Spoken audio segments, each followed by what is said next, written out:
meus amados irmãos e irmãs. Saúdo também os irmãos e irmãs que acompanham a Santa Missa pelo nosso canal no YouTube.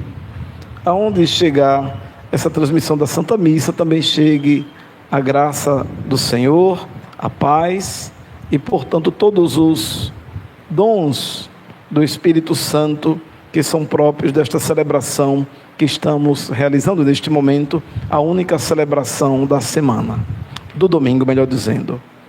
Hoje, então, celebramos o terceiro domingo do tempo comum, e a liturgia da Palavra de Deus nos coloca diante desse texto maravilhoso de Lucas, no seu Evangelho. Estamos, então, no início do Evangelho de Lucas, onde Lucas começa dando um testemunho pessoal seu. É do conhecimento de Lucas que muitas pessoas já tinham escrito narrativas sobre a pessoa de Jesus de Nazaré, sobre sua vida pública, e também ele fala de uma expressão muito bonita: depois de fazer estudo acurado, ou seja, cuidadoso, atencioso, resolveu também ele colocar na escrita algumas realidades que ele ouviu da vida de Jesus. Nós sabemos bem que os evangelhos não foram escritos à medida em que se realizavam os acontecimentos, não tinha alguém escrevendo. A gente sabe bem disso, né? É o conhecimento de todos. Na verdade, bem depois que Jesus subiu aos céus, a comunidade cristã, ali pelo no final do primeiro século, segundo século do cristianismo, percebendo que alguns ou muitos dos seus discípulos tinham sido mortos, quem por enforcamento, quem por degolamento, quem por crucificação, decidiram escrever tudo aquilo que era passado de geração em geração via oral, ou seja, por falar. Então, a escuta e depois escreveram. E Lucas também, então, nos testemunha que também ele começou a escrever tudo aquilo que ouviu falar de Jesus.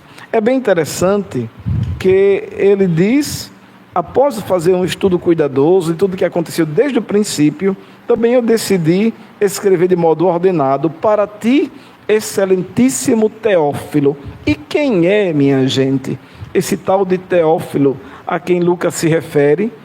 Não é uma pessoa física que se chama Teófilo, mas a palavra Teófilo vem da expressão teos, Deus, filós, amigos de Deus.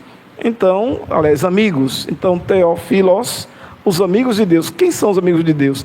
Toda a comunidade cristã. Então, Lucas escreve o seu evangelho para todos que estavam seguindo a doutrina de Jesus Cristo, porque era importante não somente saber daquilo que Jesus fez e falou por ouvir dizer, mas era importante também ter diante dos olhos para poder ler, refletir, meditar e cada vez mais responder ao chamado que Jesus faz através do seu evangelho. E então Lucas pega uma passagem do profeta Isaías e faz uma atualização. O que quer dizer essa atualização?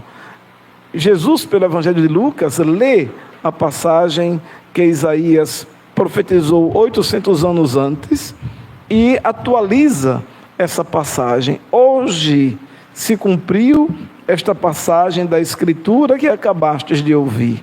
Por quê? Porque a missão de Jesus é justamente essa. Uma vez que ele vem guiado pelo Espírito Santo, o Espírito do Senhor está sobre mim, foi ungido pelo Pai, através do Espírito Santo, para a missão. Ele consagrou Jesus para a missão, para anunciar boa nova aos pobres, proclamar a libertação aos cativos, aos cegos a recuperação da vista, libertar os oprimidos e proclamar o ano da graça do Senhor. Veja, pontos que nós, ao ler aqui, a gente encontra resposta na vida pública de Jesus. Jesus, ungido pelo Espírito, vai ao deserto, onde ele vence as tentações do demônio. Jesus liberta tantas pessoas da escravidão do demônio, dos vícios, da escravidão da lei, né? Quando ele diz que a lei é feita para o homem e não o homem para a lei. O sábado, Deus pensou para o homem, não o homem escravo do sábado.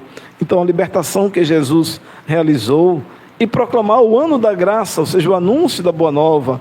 Eis que o tempo está curto, convertei-vos.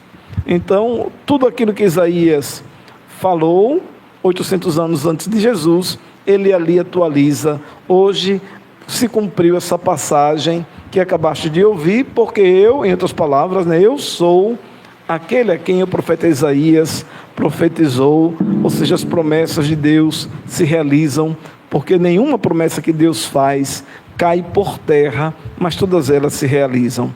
E é importante que a presença de Jesus ali na sinagoga tem esse respaldo na mesma assembleia litúrgica que na primeira leitura nós ouvimos no livro de Neemias, onde o sacerdote, o escriba, anunciava as palavras da mensagem de Deus ao povo, a este povo, que depois da assembleia celebrativa, recebe essa palavra de Neemias: ide para vossas casas, comei carnes gordas, tomai bebidas doces, repartir com aqueles que nada prepararam, pois este é dia para o nosso Senhor.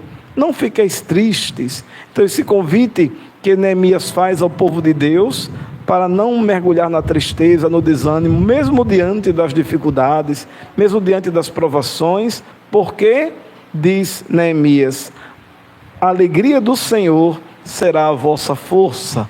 Então essa presença de Deus, essa certeza da presença de Deus na vida do seu povo, e aqui a gente pode dizer, Jesus que vem entre nós, sendo parceiro conosco da nossa vida, vem partilhar dos nossos sofrimentos, das nossas provações, é o sinal maior de que Deus nos ama e de que Deus é próximo a nós. Portanto, a sua presença entre nós, a alegria da sua presença entre nós é que nos renova as forças, é que nos reanima, para que a gente não se entregue ao desânimo, para que a gente não desista das batalhas que todo dia a gente enfrenta. Veja como é importante isso.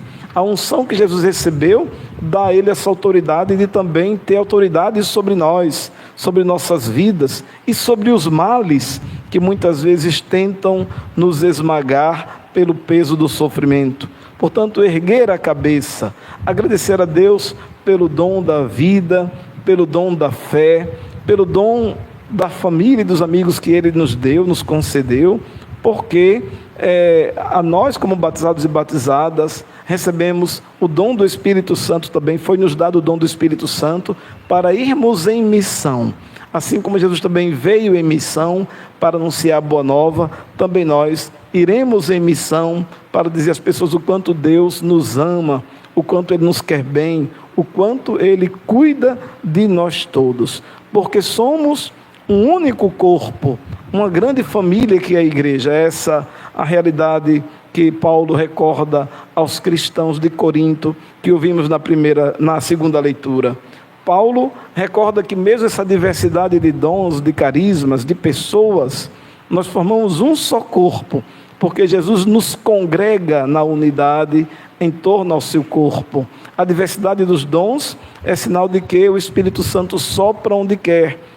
É esse Espírito Santo que Jesus, soprando sobre a igreja, doa, ele continua soprando ao longo dos tempos para conduzir a igreja de Jesus Cristo, através de todos nós, batizados e batizadas, pelos portos mais seguros da vida, pelos portos mais seguros do mundo. Então, que o Senhor nos conceda a graça de cada dia mais renovarmos a nossa fé, a nossa confiança na providência divina.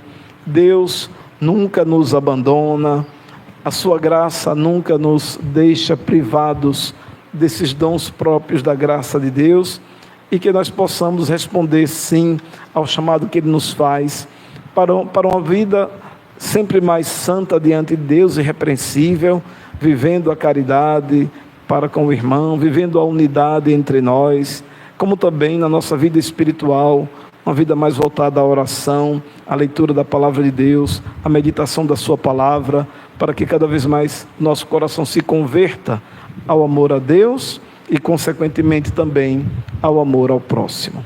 Louvado seja nosso Senhor Jesus Cristo, para sempre seja louvado.